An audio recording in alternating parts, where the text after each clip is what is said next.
Ukuran standar di memori smartphone itu semakin kesini semakin besar. Dulu angka 8 GB, 16 dan 32 GB itu udah lebih dari cukup. Sekarang, angka segitu hanya bisa ditemukan di smartphone harga 1 jutaan. Dan sepertinya, mulai tahun 2021, memori internal 128 GB akan menjadi sebuah standar baru untuk kelas mid-range ke atas. Hal ini dikarenakan aplikasi zaman sekarang yang size-nya itu semakin besar, terutama untuk ukuran game. Ambil contoh Genshin Impact, ini adalah salah satu game mobile yang ukuran filenya itu bisa tembus 12 GB di Android.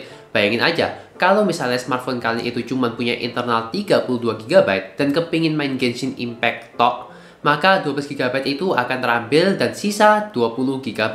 Belum lagi ketika kemakan sistem, anggap aja sekitar 8 GB. Jadi sisa 12 GB. Kemudian masih ada bloatware lainnya seperti aplikasi bawaan, kamera, galeri, email, kalkulator, kalender, dan lain sebagainya. Anggap aja ya makan sekitar 2 GB lah. Kemudian sisa 10 GB. Terus pastinya kalian itu download aplikasi lainnya seperti sosmed. Ambil kasarnya sekitar 3 GB. WhatsApp, Facebook, TikTok, Instagram, dan lainnya. Masih sisa 7 GB yang saya yakin pasti bakal cepat penuh dengan file seperti foto, video, dan juga lain sebagainya seperti foto-foto spam yang ada dari grup-grup WA. Makanya di sini itu saya mau ngasih beberapa tips dalam mengatur memori internal sebuah smartphone, khususnya buat kalian yang masih menggunakan Android yang internalnya itu rada mepet. Dan juga sekalian buat kalian yang para pengguna iPhone yang penting pakai iPhone dan beli varian termurahnya yaitu 64 GB. Sama seperti saya. Tips yang pertama adalah install aplikasi yang dibutuhkan dan sering kali dipakai. Misalnya, sosmed yang sering saya pakai cuma ada WhatsApp, Instagram, Twitter, dan Discord. Ya, saya pun cuma nginstal 4 aplikasi itu aja. Walaupun terkadang saya itu masih sesekali buka TikTok, tapi karena jarang, maka ujung-ujungnya saya uninstall aja. Sama halnya kayak aplikasi traveling, misalnya Traveloka dan Tiket.com. Dulu saya itu sering pakai karena memang sering keluar kota. Sekarang malah jarang kepake. Kalau seandainya nanti butuh, maka ya tinggal di-download ulang aja. Begitu pula untuk game. Jadi kalian itu install satu aja game yang paling sering kalian mainkan. Tips nomor 2. Rajin-rajin bersihin galeri. Kalau bisa, setiap malam itu sebelum tidur, hapusin tuh satu-satu gambar atau video yang dirasa gak penting. Apalagi yang biasanya itu dari grup WA. Kalau dibiarin, malah takutnya nanti numpuk sampai bisa angkanya itu ribuan. Kemudian setelah dihapus, di beberapa smartphone ada yang masih menyimpannya di folder recently deleted atau trash alias sampah. Nah, kalian itu masuk folder tersebut, kemudian dihapus semuanya. Maka semua file akan terhapus bersih dan internal kalian akan lebih lega.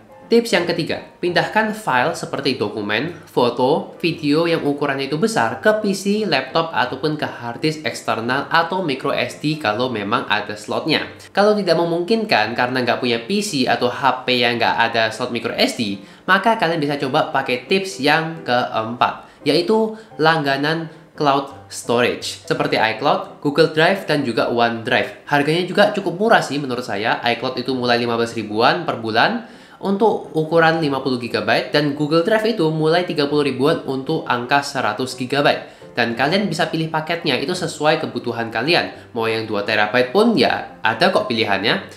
Dengan menggunakan cloud storage, kalian itu bisa mengakses file tersebut melalui device apapun dan dimanapun. Beda dengan file yang disimpan di flash disk ataupun hard disk. Kalau ketinggalan di rumah, ya udah itu ketinggalan. Tapi kalau lewat cloud storage, kalian tinggal masuk aplikasinya, kemudian download kembali filenya. Kemudian untuk tips yang kelima, yaitu langganan media hiburan untuk streaming film dan juga musik seperti Netflix, Disney+, Spotify, dan juga Apple Music. Jadi, gak butuh lagi namanya download film dan juga musik yang ujung-ujungnya pasti makan memori lagi di smartphone kalian. Dan untuk tips yang terakhir adalah cek resolusi dari video yang kalian rekam di smartphone.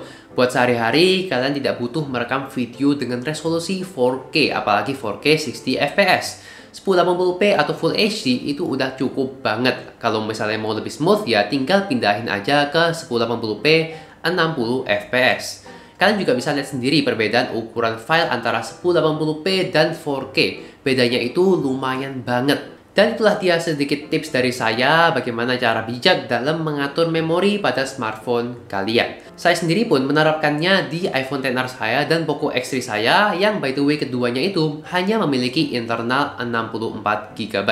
Dan kalian bisa lihat sendiri internal saya masih lumayan lega. So, sekian dulu aja untuk video kali ini. Semoga bisa bermanfaat buat kalian semua. As always, kalau misalnya kalian suka dengan konten yang saya berikan, silakan jangan lupa di like dan juga di subscribe channel ini. Kalau nggak suka, ya monggo di dislike aja dan kita akan ketemu lagi di video yang lainnya.